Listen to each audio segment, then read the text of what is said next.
अस्सलाम वालेकुम। मेरा नाम है मोहम्मद शुएब नास और आप देख रहे हैं मेरा यूट्यूब और फेसबुक पेज। दोस्तों, आज हम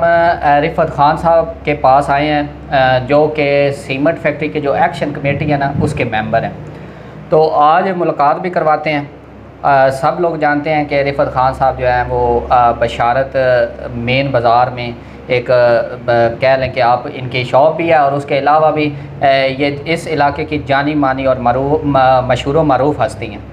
तो जितना भी वर्क हो चुका है सीमेंट फैक्ट्री के मुतालिक एक्शन कमेटी से ज़्यादा कोई नहीं जानता। तो आज एक्शन कमेटी के मेंबर जो हैं उनसे आपकी मुलाकात करवा रहे हैं और जितनी भी डिटेल हो सकती है आप तक पहुँचाएँगे। अस्सलाम वालेकुम जी। जी वालेकुम अस्सलाम जी। खान साहब, पहले तो मैनू ये दसो कि जेड़ा हुण तक वर्क होया जी एक्शन कमेटी ने जेड़ा वर्क किया, पहला स्कूल अंगठ होया, ठीक है जी, उहदे विच भी तुसी बड़ा अलहमदुलिल्लाह काम किया और अंगठ किया। तुसी मैंने दसो भी उस अंगठ तो लैके तो हुण तक के तब्दीलियां आईयां, के गलबात हुई और अगों तुसां हुण के करना? शुएब साहब, सब तो पहले तो लक्की सीमेंट के हवाले नाल थोड़ी वजाहत करना चाहते हैं कि साढ़े इलाके जिले पता चलिया कि साढ़े चौहागंज अली शाह जी सीमेंट फैक्ट्री लग रही है। असा फिर जोड़े चंद लोग जोड़े असा अपने तौर पर मशावरत करके तो लोगों की इस चीज़ मतलब आगाही दी गई है कि असी एक प्रोग्राम स्कूल कर रहे हैं तो तुसी आओ ताकि जोड़ा हर बंदा अपना मौका पेश करे। उस दिन असी जिले सारे गए हैं उत्थे मतलब मौके पर मतलब हाज़र होए हैं। उस विच असां चौहागंज अली शाह ने और मुख्तलिफ ग्रामां के लोग भी असां मतलूब किए, मान उस साइड ने भी वो आए, उन्हें हर एक ने अपने अपने ख्यालात ने इज़हार किया। उस विच असां दस्या जी कि असां जिहड़ी लक्की सीमेंट फैक्ट्री की नां तो जी फैक्ट्री लग रही है ये असां किसी सूरत नहीं लाण देनी, क्योंकि साढ़े इलाके आस्ते साढ़े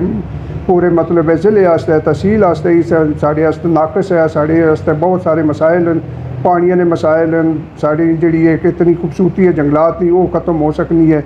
और साढ़े सब तो जो मसला साढ़े आस्ते ये है कि साढ़े जो ज़्यादा रोज़गार है वो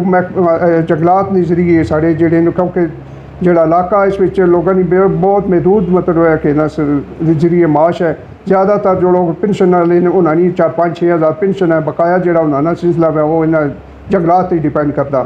तो उस हवाले नाल जनाब अस सारे फिर उत्थे गलबात की है कि असी मर वैसा लेकिन अस फैक्ट्री नहीं लगन देनी है। साड़ी पूरी कोशिश है कि असी फैक्ट्री ना लवाइए, जिद तक साड़ी जान पहुँची असी जसा, लेकिन फैक्ट्री इंशाल्लाह नहीं लगन लगी। उस वे सारे मतलब मुश्तरका तौर पर फैसला किया। फिर उत्थे एक ऐसा एक कमेटी जी है उस तश्कील दी गई है, 20 बंदे की अस कमेटी जी बनाई। उस मुख्तलिफ ग्रामां के बंदे जोड़े अस मतलब शामिल किए हैं। तो हूँ तकरीबन उस टाइम तो लैके हूँ तक अस 3-4 मीटिंग कर बैठे हैं। तो उस मुख्तलिफ महकमे के अस टच किया। चकवाल अस मतलब एनवायरमेंट के महकमे ने होर जो मुख्तलिफ महकमे ने उन्होंने सारे की टच किया। उन्होंने तरफों अस अच्छी रिपोर्ट मिली है, उन्होंने जी रिपोर्ट पेश की अगर भेजियां वो साढ़े हक में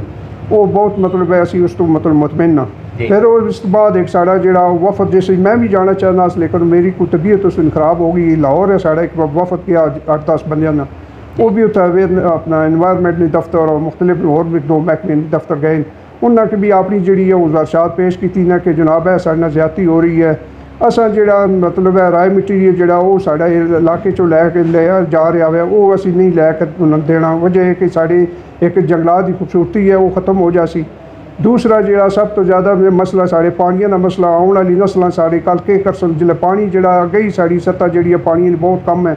तो अगर वो फैक्ट्री लग गई तो उस साढ़े जो पानी और साड़ी खूबसूरती जंगलात नहीं वो ख़त्म हो जासी। तो उस हवाले नाल फिर असी उत्थे गए हैं तो अपनी महकमे की अपनी दरखास्तां दित्तियां। अस सारे मतलब मुख्तलिफ लोगों को साइन करा के एप्लीकेशन उत्थे दायर कीतियां। उदों अजे तक करवाई सर शुरू में नाल उम्मीद है कि इंशाल्लाह रुकसी, अगर ना हुई तो फिर अल्लाह आखिरी साड़ा यही है कि असी कोर्ट नाल जो दरवाज़ा खटखटासा दी। तो पूरी अपनी कोशिश है कि ये जी फैक्ट्री ना लगे, ना असी फैक्ट्री नहीं मतलब लवान पूरी कोशिश करसा कि ना लगे। दूसरा राय मटीरियल तो सवाल ही नहीं पैदा होना कि असी अपने इलाके ना दईए जी। यानी तुसीं अपना लाइमस्टोन ये वो ये तो ना चाण दे जी, बिल्कुल ना चाण देने जनाब। उत्थे असां तां हुण जिहड़े होर फ्यूचर असी कर रहे हैं। एक साड़ी पहले तो प्रोग्राम है कि असी अपनी जी उत्थे चौहागंज अली शाह किसी जगह पर कोई ऐसी मीटिंग रखाइए ताकि उत्थों के लोग भी विच इसमें शामिल हों। वो भी अपने क्योंकि ज़्यादा लोग उत्थे इस चीज़ की मुखालफ होने की फैक्ट्री नहीं लगनी चाहिए। जिस ਵਿੱਚ ਤੁਸੀਂ ਆਏ ਦਿਨ ਤੁਹਾਡੀ ਵੀ ਇੰਟਰਵਿਊ ਆ ਰਹੇ ਲੋਕਾਂ ਨੇ ਕਾਫੀ ਮੁxtਲਿਫ ਲੋਕਾਂ ਕੋਲ ਤੁਸੀਂ ਲੈ ਰਹੇ ਹੋ ਉਹ ਲੋਕ ਵੀ ਚਾਹੁੰਦੇ ਨੇ ਕਿ ਫੈਕਟਰੀ ਕਿਸੇ ਸੂਰਤ ਸਾਨੂੰ ਨੌਕਰੀਆਂ ਨਹੀਂ ਚਾਹੀਦੀਆਂ ਇਹ ਸਾਰੇ ਝੂਠੀਆਂ ਗੱਲਾਂ ਸ਼ੁਰੂ ਵਿੱਚ ਆ ਕੇ ਤਾਂ ਮਤਲਬ ਖੂਬਸੂਰਤ ਬਾਗ ਦਿਖਾਣੇ ਕਿ ਕੰਮ ਕਰਸਾਂ ਤੁਹਾਡੇ ਨਾਲ ਇਹ ਮਕਾਨ ਬਣਾ ਕੇ ਦੇਸਾਂ ਗਲੀਆਂ ਪੱਕੀਆਂ ਕਰਸਾਂ ਬੱਚਿਆਂ ਦੀ ਨੌਕਰੀਆਂ ਦੇਸਾਂ ਸਾਰਾ ਕੁਝ ਕਰਦੇ ਨੇ ਲੇਕਿਨ ਜਿਹੜੀ ਇਹ ਤਬਾਹੀ ਹੈ ਜਿਸ ਦੀ ਮਿਸਾਲ